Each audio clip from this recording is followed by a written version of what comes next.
Bienvenidos, bienaventurados. Hoy no voy a decir más y tampoco quiero demeritar a nadie más, pero yo creo que estoy ante el cantautor más importante de este país y uno de los líderes en muchos sentidos de lo que está pasando con la canción de autor en México. Edgar Oceransky, muchas gracias. Muchísimas gracias a ti por esta entrevista y por estar con nosotros en el concierto. Ya un año, bueno, 20 años, perdón, no un año, 20 años de tu primer disco. Sí, estoy muy contento porque decidimos festejar, ahora sí que con bombo y platillo, esta primera incursión mía, digamos, en el mundo discográfico, que era una aventura y que me ayudó muchísimo a sentar las bases después de una carrera completa, ¿no? No siempre el primer disco es, digamos, un disco exitoso o un disco importante para algunos artistas. En mi caso, el primer disco sí es un disco muy importante y lo vamos a festejar durante lo que queda de este 2021. Regrabando el disco con nuevas versiones y a dueto con muchos artistas queridos, muy importantes en mi vida y en mi historia como persona y como artista, ¿no? Ya dijiste que hasta el 4 de julio vas a revelar los nombres o se va a ir conociendo. No me digas los nombres, adelántame algo. ¿Quiénes son? ¿Son mexicanos, españoles, hombres, mujeres? ¿Quiénes te van a acompañar? Hay artistas de muchas nacionalidades, hombres, mujeres, hay de Cuba, de España, de México, de México hay de muchas partes, hay del norte, hay artistas de Monterrey, hay artistas que yo admiro desde hace muchísimo tiempo, que son íconos de la trova o que son íconos de la canción que yo empecé a conocer cuando compraba discos, de rock en español, por ejemplo.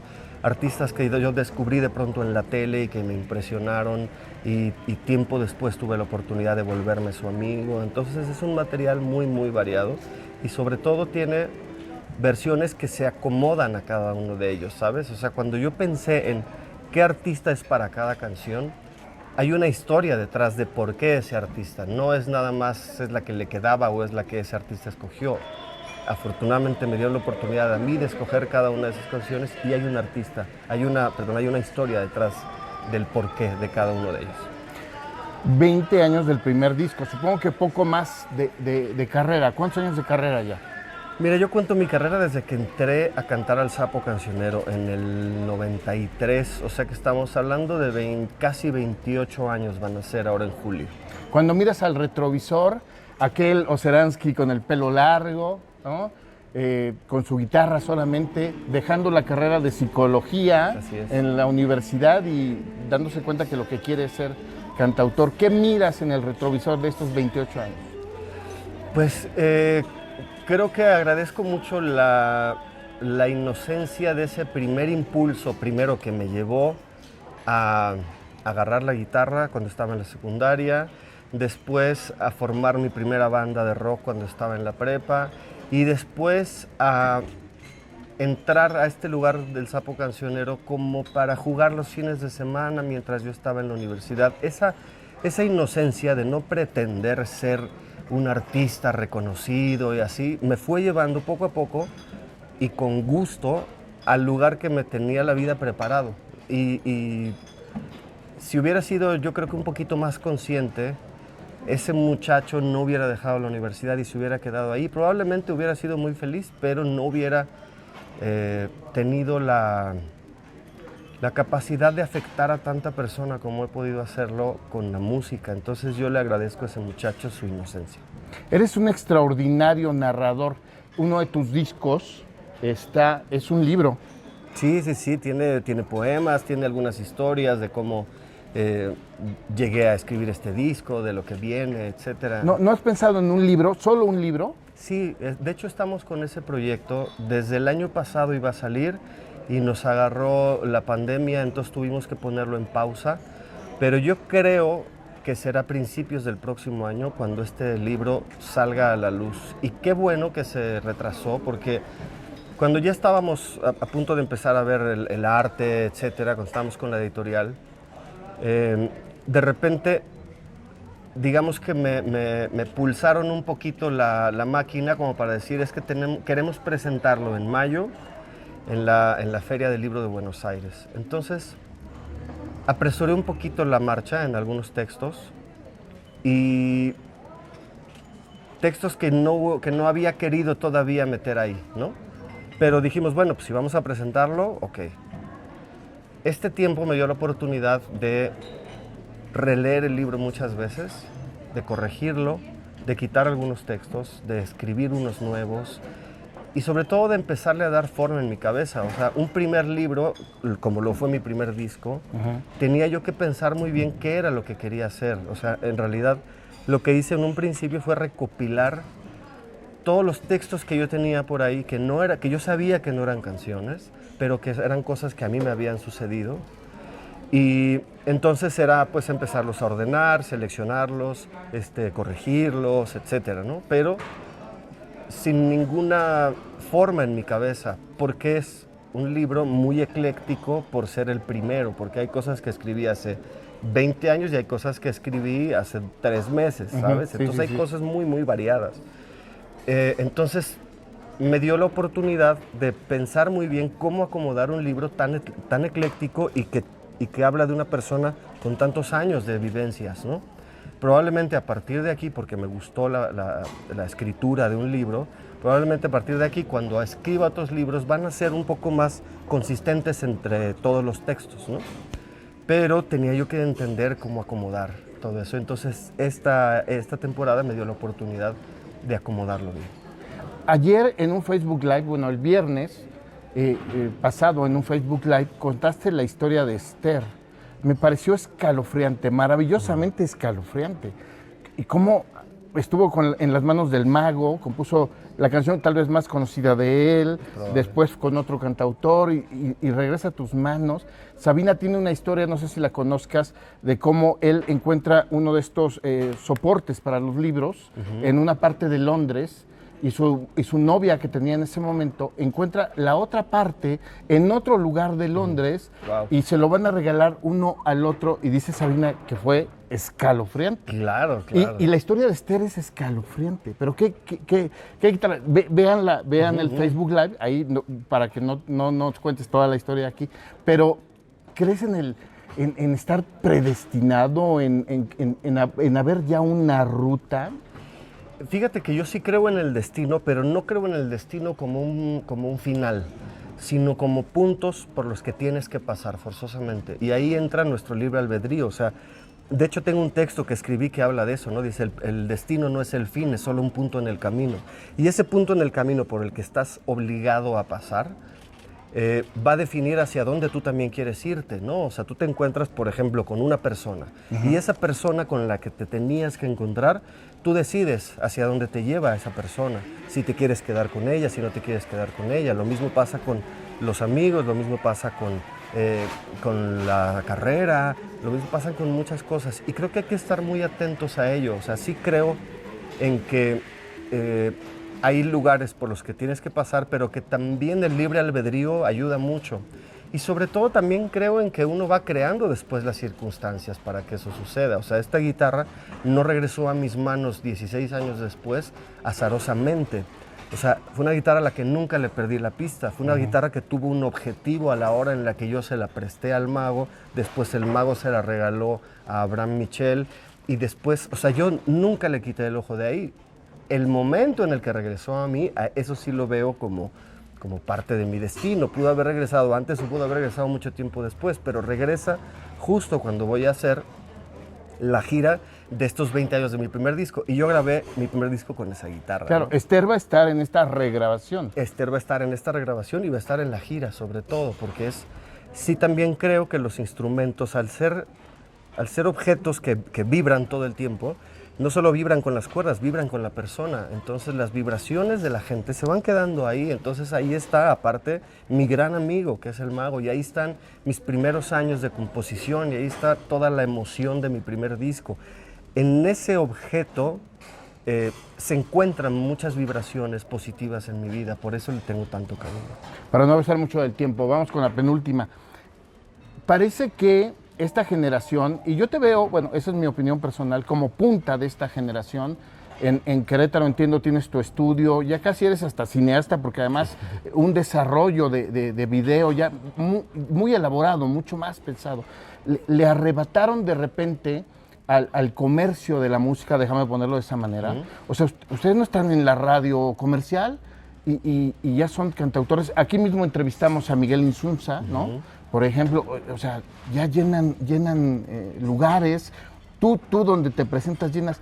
¿Finalmente están robándole el escenario a la música comercial? Yo creo que estamos regresando a lo básico. Cuando yo escuché, por ejemplo, la historia de los orígenes de Elvis Presley, lo que hacían era esto que estamos haciendo nosotros. O sea, agarraban sus primeros singles y se iban a recorrer Estados Unidos por todos los bares y ahí la gente los escuchaba y ahí les compraban los discos. O sea, en ese tiempo no había una maquinaria de distribución discográfica. Eso empezó a suceder después, pero todos esos primeros artistas iban con los discos bajo el brazo, ¿no? Tal vez era la disquera la que lo hacía, pero era lo mismo. La gente se tenía que enfrentar al artista para conocerlo y el artista se tenía que ganar a ese público.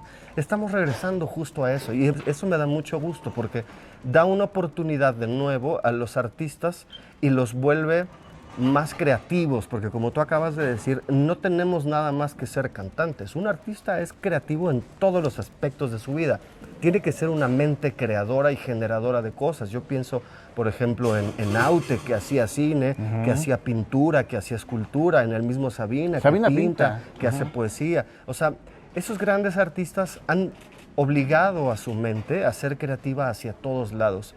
Y estos tiempos yo creo que nos obligaron a lo mismo, nos fueron segregando tanto, por ejemplo, los cantautores en general en América Latina, de los medios masivos de comunicación, que nosotros nunca dejamos de perseguir ese objetivo y de pronto llegan las redes sociales y llegan las plataformas digitales y encontramos nuestro hueco por donde irnos, ¿no? Porque entre también tantas cosas, entre el exceso de oferta que existe ahorita, la gente se abruma. Es mentira que la gente dice, ay, como hay tanta música, entonces voy a escuchar esto y esto y esto, y están haciendo scroll. Mentira. Llega un punto en el que te abrumas y dices, necesito algo con lo que me siente identificado. Esta globalización le obliga a la gente a irse para atrás. Entonces ahí es donde entramos nosotros, ¿no? Porque les estás hablando de su propia vida, les estás hablando de los lugares que ellos mismos conocen. Te pueden ver en un escenario cerquitita, no eres el artista ese lejanísimo que tal vez en la tele algún día van a ver. Eres parte de tu sociedad. Entonces creo que encontramos también gracias a nuestra resistencia de nuevo un espacio en la sociedad. Déjame lanzar una provocación, no es pregunta, de lo que se han perdido las disqueras. En América Latina sí lo creo absolutamente, porque al no tener paciencia para desarrollar un gran artista, piensa en Joan Manuel Serrat, ¿no? Que tiene 40 y tantos años de carrera. La cantidad de dinero que en este momento genera un artista como Joan Manuel Serrat en conciertos en el Auditorio Nacional, en venta de discos, en giras por toda América Latina y España, pero eso fue un trabajo que una compañía disquera o un proyecto fueron alimentando. No se esperaron a que el primer disco fuera el mega exitazo. José José, otro ejemplo, ¿no? Que hasta el tercer o cuarto disco más o menos fue famoso, pero la gente creía en ellos como artistas y entonces los iban macerando poco a poco y les iban permitiendo un desarrollo. Ahora no se te permite un desarrollo. Si no tienes un éxito con el primer sencillo, eres descartable y entonces eso hace que gastes demasiado dinero. Es como invertir, no sé, es la diferencia entre invertir en un coche y en una casa, ¿sabes? Sí, claro. Así lo veo yo, que ellos no piensan a largo plazo, por lo menos ahorita. Hubo tiempos en los que sí lo pensaron.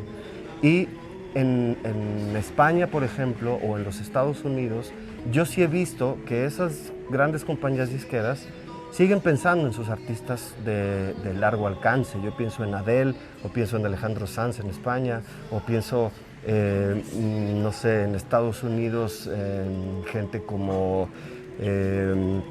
Amos Lee. O sea, ellos saben que son artistas que se van a llevar un tiempo, pero que nunca van a dejar de generar. Y en América Latina, desgraciadamente, no hay esa visión de futuro. Siempre es la cosa demasiado inmediata. Para terminar, y después ya tú concluirás invitándonos, te pido, a tus conciertos, que creo que ya vienen con más público en La Maraca y en otros lugares. Antes, una pregunta muy personal que quiero hacerte. ¿Cómo llegan más fácil las musas? ¿Cuando uno metafóricamente se está cortando las venas o cuando el calor de hogar te abraza? Mira, yo me di cuenta que es sobre todo después de que te das cuenta que cada instante de tu vida es importante. Entonces no importa si te acaba de atropellar el amor o si estás en el calorcito de tu hogar, siempre y cuando estés atento a lo que te sucede, porque la vida es la que te tiene que pasar y la vida diaria, la vida cotidiana, esa es la importante. Yo estoy seguro o estoy convencido de que no necesitas vivir una cosa extraordinaria para que tu vida sea extraordinaria. Más bien ponle atención a lo que te sucede y ya el simple hecho del milagro de la vida es una cosa extraordinaria. La atención es la que hace que las musas lleguen a tu casa y que no se vayan jamás. Muy bien. Pues invítanos, disco dentro de claro que sí, un mes. El disco empiezan a salir los sencillos a partir del 4 de julio. Sacaremos sencillo julio, agosto y septiembre y probablemente a finales de septiembre ya salga el disco completo. 20 años estoy aquí. Empezamos a tener conciertos grandes en la Ciudad de México, en La Maraca, el próximo 7 de agosto para festejar mi cumpleaños, que siempre lo festejo trabajando, 6, sí, que mi cumpleaños es el 6. El 7 tenemos conciertos en la Ciudad de México, tenemos conciertos en la Ciudad de Puebla también. 27 aquí en Sala El Forum, 27 en Sala con Diego Forum, Ojeda. con mi amigo Diego Ojeda para este proyecto bellísimo que se llama Maldita Vocación. Tenemos también Monterrey, tenemos gira por el sureste, llegamos hasta Villahermosa. Muchos conciertos, afortunadamente. Si nos siguen en las redes sociales, en mi Instagram estoy como Edo Seransky, en Facebook como Edgar Seransky Oficial, ahí se van a ir encontrando todos los conciertos que tenemos. Pues muchas gracias, ha sido exquisito. Muchas gracias por estos minutos. Gracias a ti. Y de verdad, además, un placer escucharte, gracias verte a ti por el y tiempo, oírte. Y por haber estado aquí con nosotros. Para mí era muy importante. Yo le decía a los amigos que nos hablaron de hacer la entrevista, yo les decía, ojalá que puedan crear eso hasta el final, porque siempre después de ver el show surgen otras cosas en la cabeza, sí, ¿no? Y sí, entonces te agradezco que te hayas quedado ese tiempo. Muchas gracias. Muchas gracias.